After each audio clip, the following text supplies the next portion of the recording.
Hi everyone, and welcome to the July edition of the KNS Writing Program. I hope you guys are all staying cool and hydrated in this heat. And without further ado, let's get started. So as you may have guessed, the next type of essay that we should be looking at would be the debate essay. But as you will be able to see in the next couple of slides, in this particular model of essay templates that we're working with here, the debate essay and the opinion essay are in fact not too different from one another. So if you look at the template for the debate essay and then compare it to the template for the opinion essay, there's actually not much difference. And the same goes for the model essays. Just by looking at the first few words of both model essays, there is currently a contentious argument over whether blah, blah, blah, blah, blah. So instead of focusing this lesson on the debate essay type, I would much rather spend our time focusing on how to research.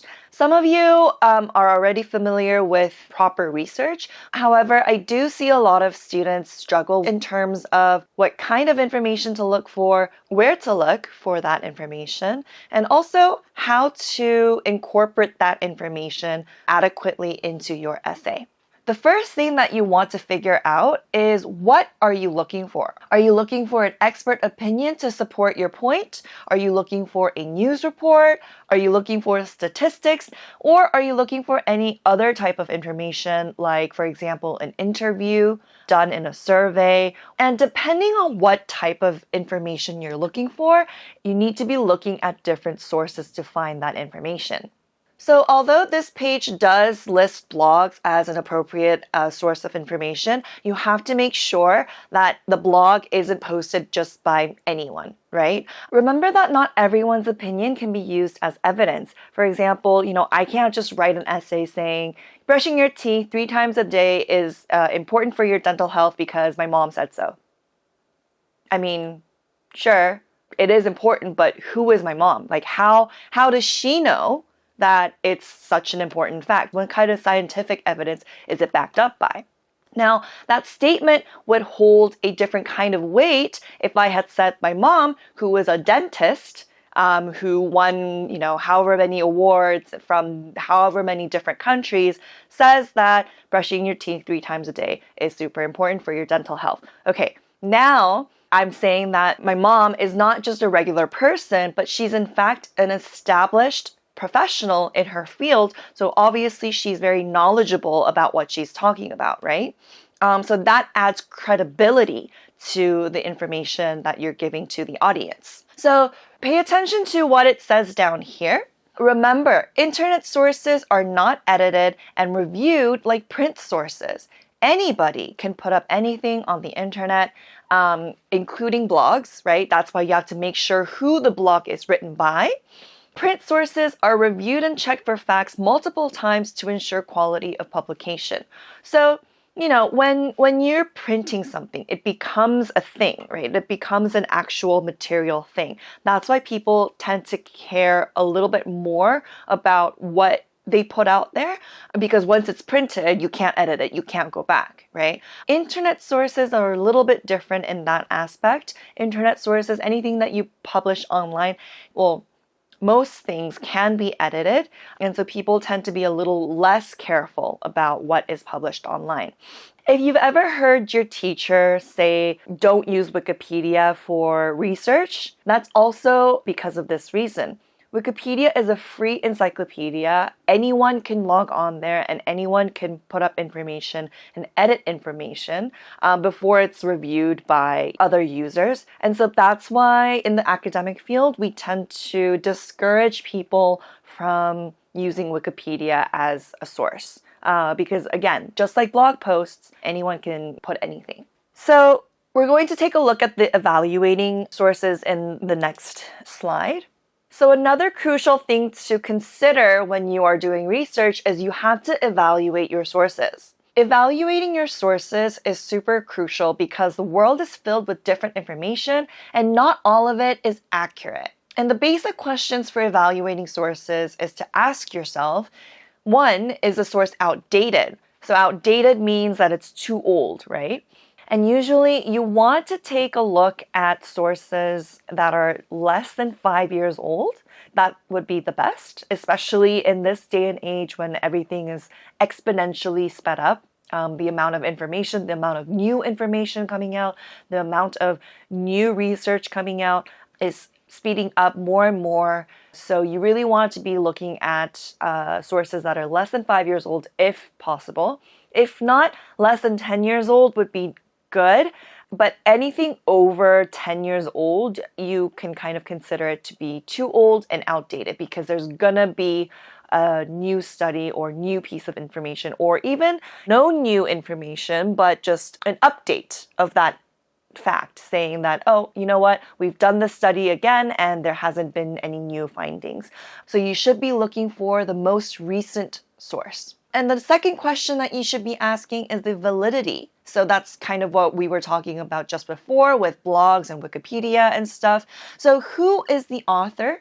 Do they have good credentials? Are they qualified? So being qualified means that you have some kind of degree or some kind of job title in the appropriate field.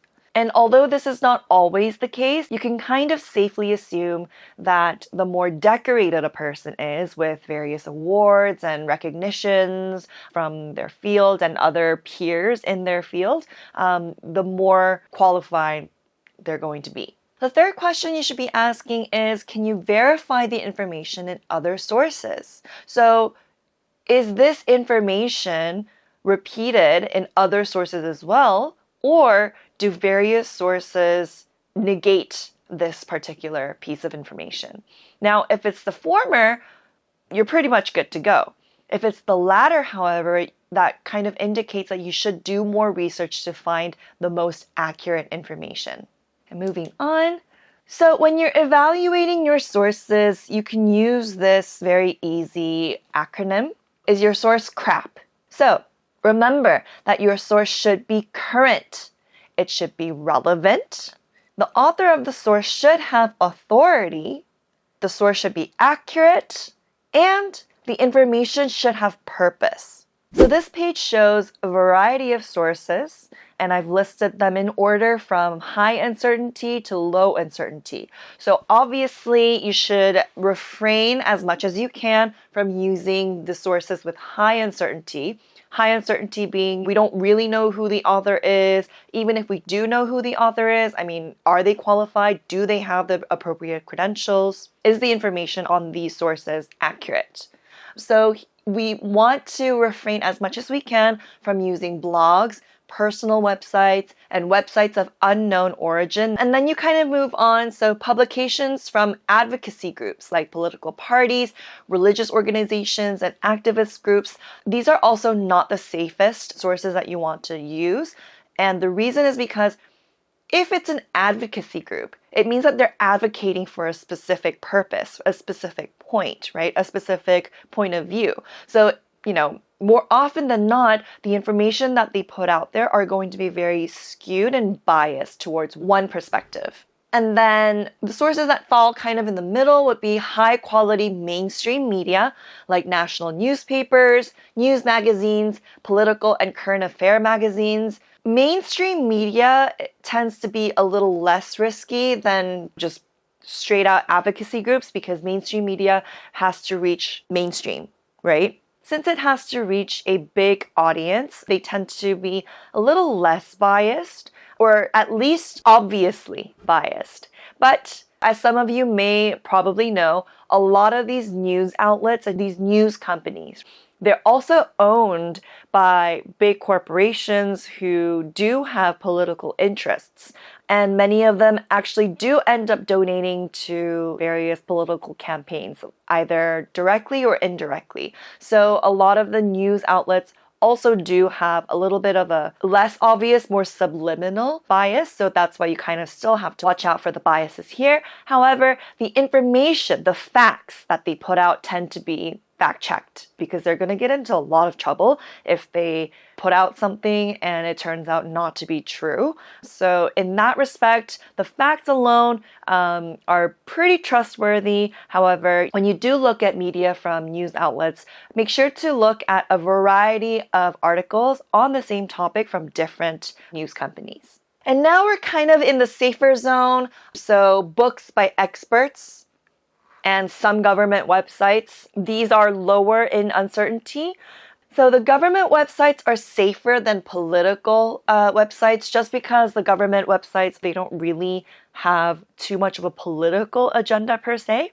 Government organizations and government agencies, they exist to provide the citizens with information. So, you can pretty much trust the information on these websites. I mean, unless the government is corrupt. And although usually I would say that that's not really an issue that we should be worrying about, just because of everything going on in the world right now, it's always good to maintain a curious mindset, right? Asking questions. Is this in fact true? And now we have the safest of all. We have peer-reviewed scholarly journals. So these journals are not your diary entry like Dear Journal. No, that's not what these journals are. These journals are a collection of academic articles that are, again, peer-reviewed. So the article is already written by a professional in their field, and then it gets peer-reviewed by a whole bunch of other professionals in that same field.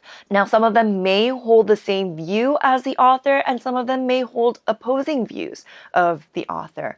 And this is why peer-reviewed scholarly journals are a great source, because the process alone of having your article published on a scholarly journal really filters out a lot of the misinformation, non-factual information, and biases that you can find in other type of sources. And of course, books by experts that are published by also academic publishers, not individual publishers or anything. These you can also assume are pretty safe, because as we said before, published books are different from information that is just published online. These have to be fact-checked. These have to be thoroughly reviewed for quality control. So if you are doing research, I highly recommend to use these 4 types of sources. And if necessary, and if the source is really good, then high-quality mainstream media can also work. So I know that I just said that you shouldn't use Wikipedia for research, because anyone can go on there and anyone can add information, take out information, edit information, and that information is going to stay published on the website until somebody else comes along and says, hey, hang on, that's not right, and they fix it. However, Wikipedia can be a great source to look for sources. So if you go on any Wikipedia search page and then scroll right to the bottom, you're going to see this page called References.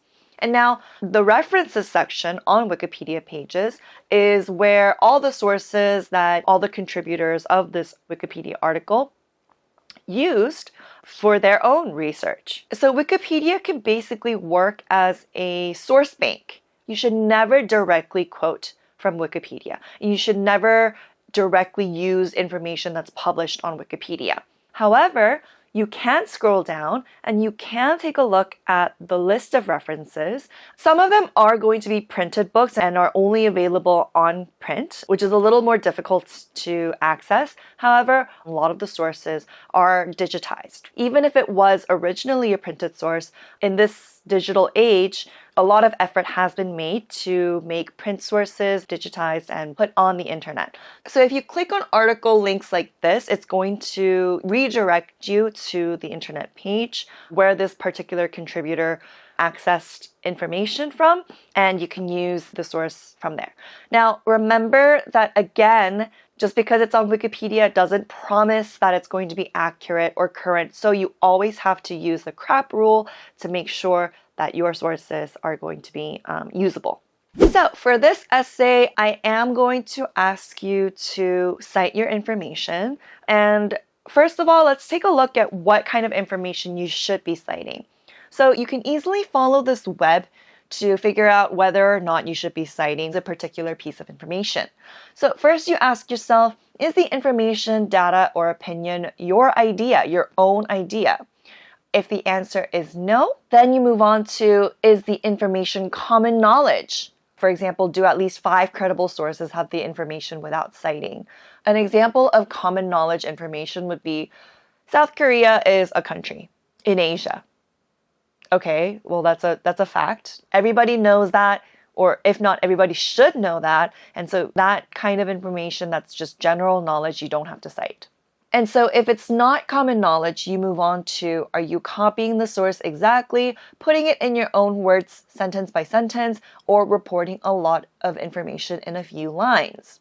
So if you are copying exactly, you should cite the information as a quotation. If you use your own words and you paraphrase the information, then you cite as a paraphrase. We're going to kind of take a look at how that works in the next slide. And the last one, you don't really need to worry about at this stage because we're not going to be using that. So what you really need to pay attention to is the quotation and the paraphrasing. This particular paragraph uses no quotation, but all paraphrasing. So this paragraph talks about how the lack of access to reading and writing put blind people at a serious disadvantage in 19th century society.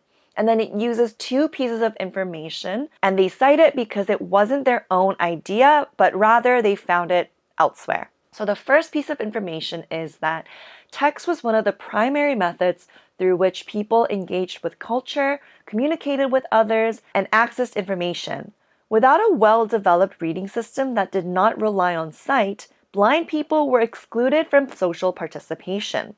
So this piece of information obviously is not what the author came up with themselves, but rather they read something by the author with the last name of Weigand, and it was published in 2009. Now, obviously, this paragraph is also from the before times.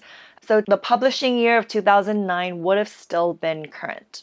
And the second piece of information that they use is that while disabled people in general suffered from discrimination, blindness was widely viewed as the worst disability, and it was commonly believed that blind people were incapable of pursuing a profession or improving themselves through culture. So again, from the same source, right? Now, for the sake of this essay, if you already know how to do a parenthetical in-text citation, go ahead. But if you are not yet familiar with doing in-text citations, I would encourage you to use this format instead.